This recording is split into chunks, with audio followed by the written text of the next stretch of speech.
Now, what do I do if, notice the difference on the graphs here, we're still finding slope. Quick little refresher, slope is rise over run. Remember, rise is that side going up and down, and the run is the sideways change. And then to pay attention to positive or negative is depending on whether that right arrow is pointed up or down. But what do I do if you notice at number 1, the dots aren't there? If you remember yesterday's notes, the dots were given to us on the graph where I could easily just draw my L. But what if the dots are not there? Well, that's where you have to find your own. So I know it's hard to see, and I'm going to try and zoom in here where you can still see it. But what you have to look at is you're going to trace the line yourself. And you have to see where the line is crossing the corner of the squares perfectly. Like there's no gaps, there's no, spaces there. It's just a perfectly through the corner. So if I scan this line right here, okay, the first one I notice off the bat is the one at the very top. And that goes through the corner perfectly.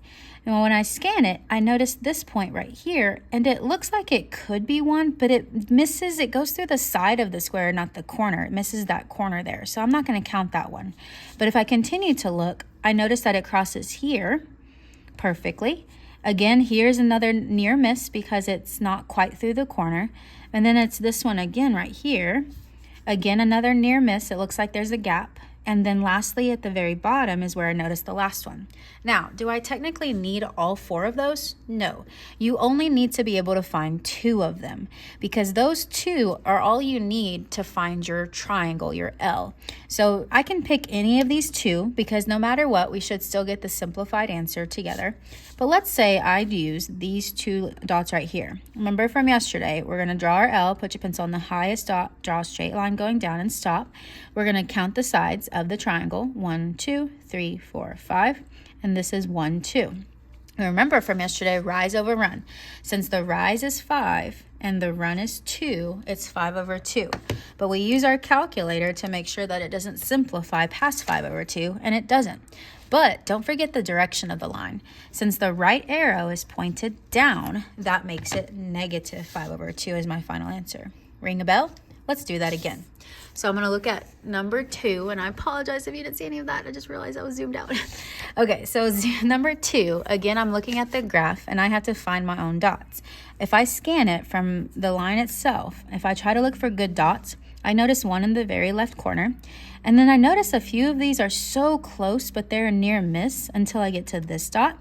And then I keep going, still see some gaps, and then I get to this dot. Again, I keep going, and I keep going until I get to this dot, and then I keep going until I get to that dot. So again, I don't need that many, I just need 2, but since I use those 2, I can use any of these.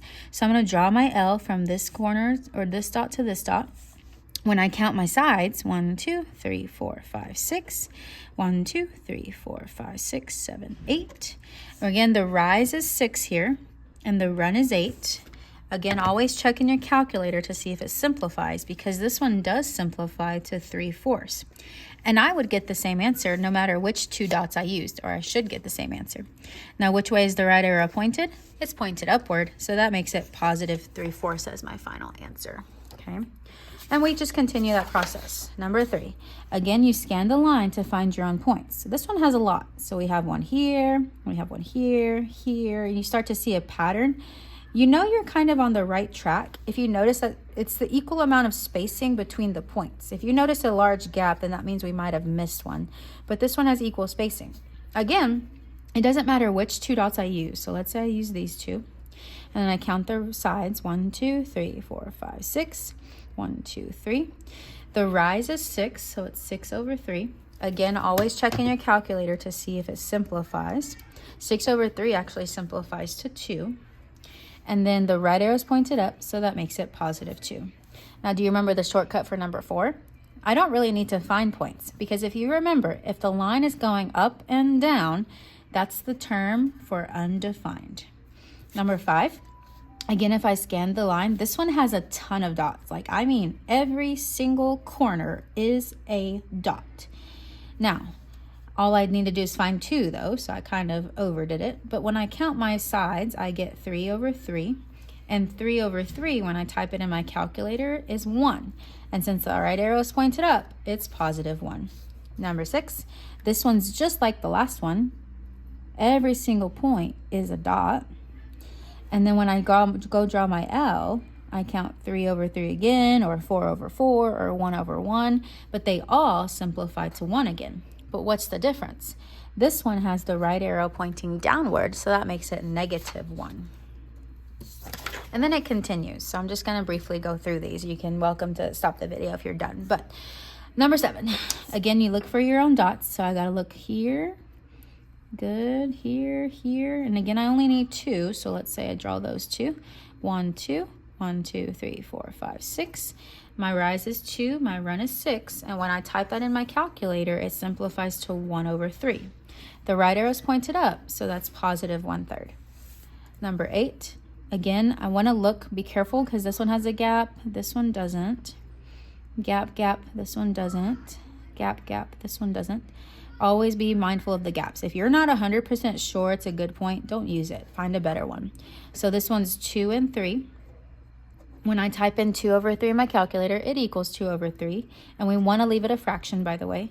My right arrow is pointed down, so it's actually -2 over 3. A lot of people forget to look at the arrow, so don't forget. Now, if you remember, the one that goes up and down is called undefined. But the one that's horizontal, remember horizontal means 0, so that's a 0 slope. Number 10, again, finding dots. You just have to find 2. This one's counted 2 over 4. When I type that in my calculator, though, it equals 1/2. And since the right arrow is pointed down, it's -1/2. Number 11, again, find your own dots. Here, here, here. When I go to count, I get 2 and 8. 2 over 8, when I type it in my calculator, is equal to 1/4. The right arrow is pointed up, so that makes it positive. Number 12, find your own dots. This one has a few. But when I count 1, 2, 3, 4, 5, 6, 7, 8, and 2. 8 over 2, similar to number 11, but the setup's different, is equal to +4, not a fraction. The right arrow is pointed down, so it's -4.